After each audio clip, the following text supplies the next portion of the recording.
Je m'appelle Yacouba Fassassi,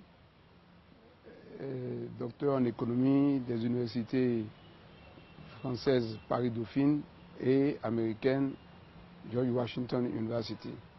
Je suis économiste principal du Fonds monétaire international à la retraite. J'ai été pendant 15 ans le conseil spécial des présidents du renouveau démocratique au Bénin. En particulier donc le président Dieudonné Soglo et le général Mathieu Kérékou,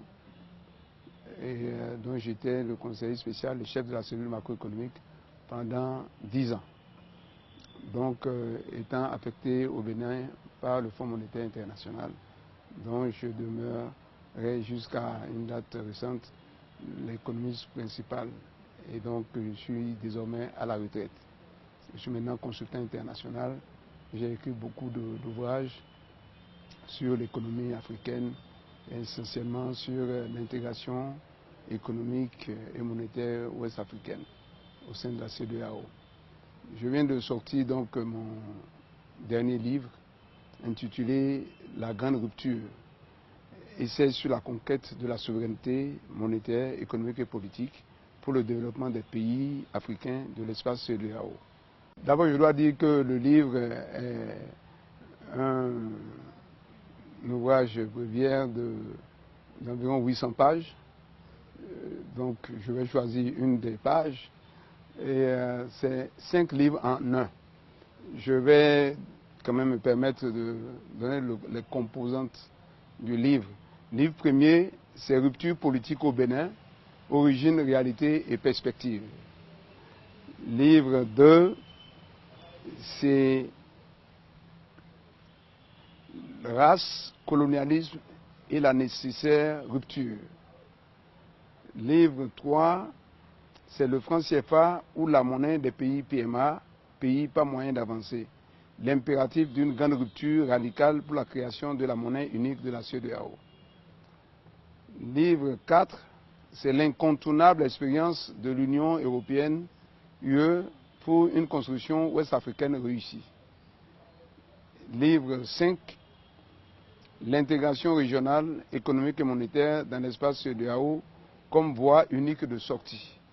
Et la conclusion, effectivement, c'est rompre avec le franc CFA par la naissance de la monnaie unique de la CEDEAO ou laisser périr le Bénin. Voilà donc le livre en question. L'ancien président togolais Yassingbe Eyadema avait courageusement posé le problème de rupture monétaire avec le franc CFA. La France lui a opposé une fin de non-recevoir assortie d'un avertissement. C'était en 1972, à l'occasion de la visite officielle du président français Georges Pompidou à Lomé, suivant le discours de Eyadema dans lequel, publiquement et en présence de son hôte français, il pose le problème de la rupture radicale avec le franc CFA. Je cite, « Excellence, Monsieur le Président de la République française, à l'intérieur de la zone franc, nous voudrions que la parité du franc CFA par rapport au franc français soit reconsidérée. Nous pensons en effet que cette parité qui est actuellement de 2 anciens francs français pour 1 franc CFA ne correspond pas à la réalité. C'est une question de justice et nous souhaitons qu'une étude exhaustive basée sur des critères objectifs permette de fixer dans les meilleurs délais une nouvelle parité plus favorable à nos peuples. Par ailleurs, il nous semble que le franc CFA doit accueillir davantage de personnalités dans la zone franc pour inspirer plus de confiance à l'étranger. On constate qu'à l'intérieur même de notre zone monétaire commune, la convertibilité du franc CFA n'est assurée qu'imparfaitement, alors qu'un franc français s'échange au Togo contre 50 francs CFA. Les banques françaises continuent à échanger le franc CFA avec une certaine décote. Enfin, plus grave et plus gênant encore est le fait que, malgré la garantie apportée par le Trésor public français au franc CFA, celui-ci n'est pas accepté dans les pays européens, ne parlons pas de l'Amérique, au même titre que le franc français. Le voyageur ou l'homme d'affaires togolais qui se rend à Bruxelles, La Haye, Luxembourg, Bonn ou Rome doit, avant son départ, se procurer le franc français ou autres devises étrangères. Il s'ensuit, en définitive, Monsieur le Président de la République française, que la plupart des opérations de l'État, comme celles des particuliers, entreprises, hors de la zone franc, s'effectuent en devises et qu'on est donc en droit de se poser la question, de savoir où est la garantie apportée par la convertibilité. Fin de citation. La question du franc CFA n'est pas une question technique, c'est une question politique. C'est une question de souveraineté. Dans toutes les constitutions des pays de la zone franc, en particulier le Bénin, dont je suis ressortissant, la souveraineté appartient au peuple.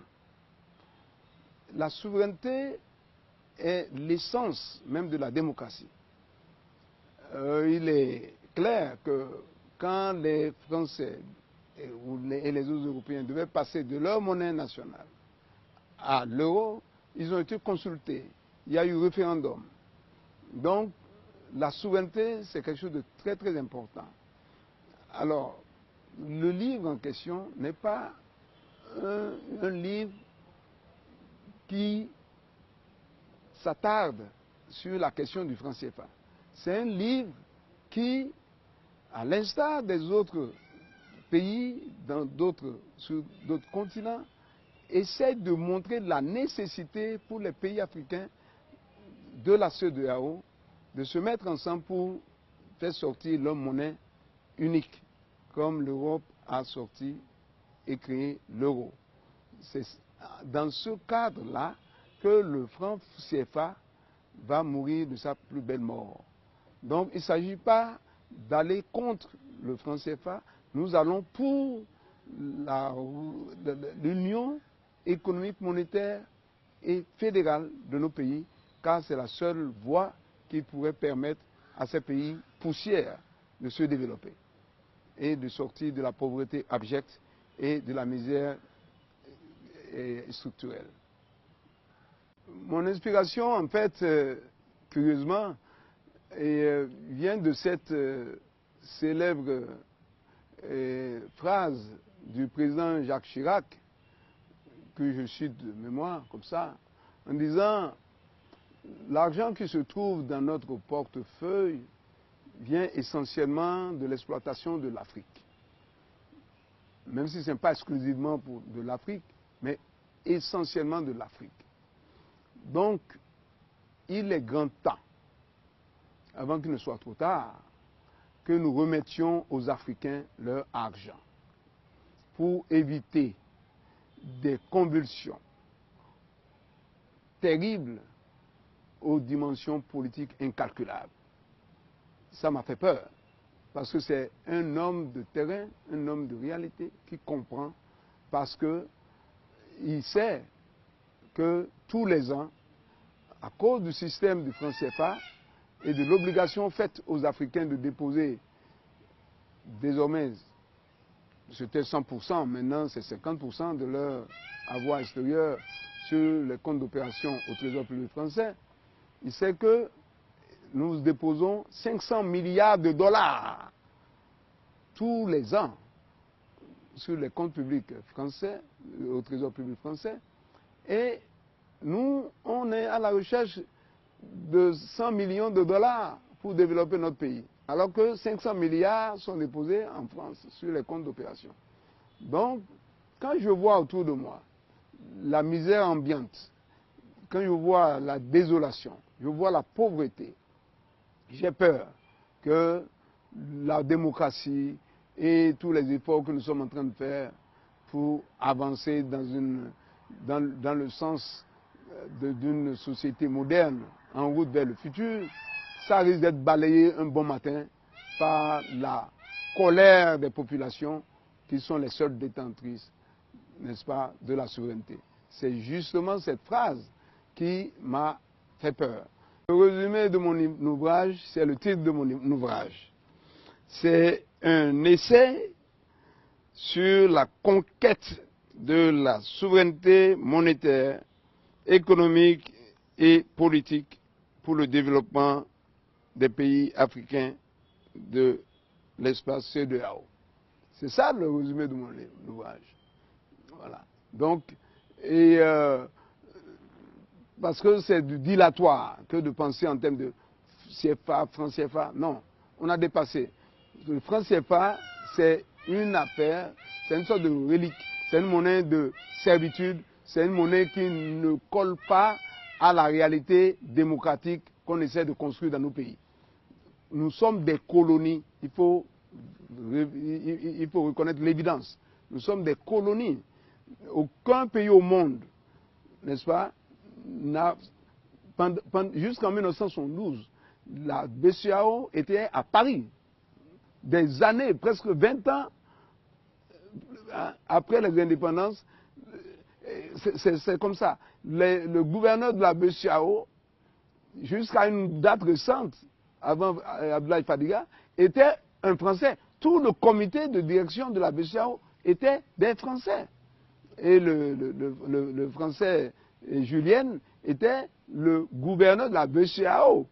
Mon message, c'est que je demande à tous nos dirigeants de ne pas créer dans notre zone franc CFA ce que je pourrais appeler un désert de courage, un désert de ténacité, un désert de clairvoyance.